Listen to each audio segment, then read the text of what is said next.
আমার বাবা যখন মন্ত্রী, আমরা যখন মিন্টো রোডে বাসায় থাকতাম, আমি কিন্তু তখনও আমার ইউনিভার্সিটিতে আমি পাবলিক ট্রান্সপোর্টে আমি গিয়েছি এবং এখনও তাই যাই।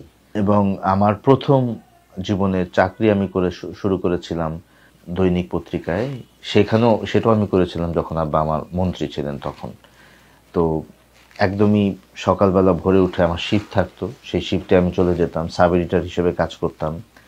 তো সেভাবে আমি আমার মতো করে রিক্সায় যেতাম, ওইখানে ওইটা শেষ করে তারপর আমি ক্লাসে যেতাম, ক্লাস করে তারপর আমি আমার আবার বাসায় ফিরতাম। তো এভাবেই।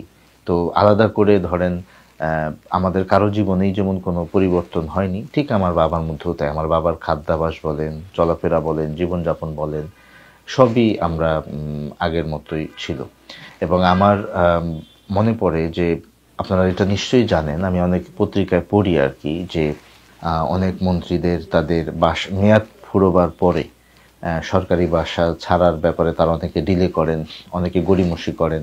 আমরা কিন্তু আমাদের আব্বা শুরুতেই বলেছিলেন যে আমাদের মেয়াদ শেষ হবে অক্টোবর মাসের শেষ সপ্তাহে, আমরা তার অনেক আগে আমরা বাসা ছেড়ে চলে যাব। এবং আমরা ওই বাসা ছেড়ে একটা ভাড়া বাসায় উঠেছিলাম।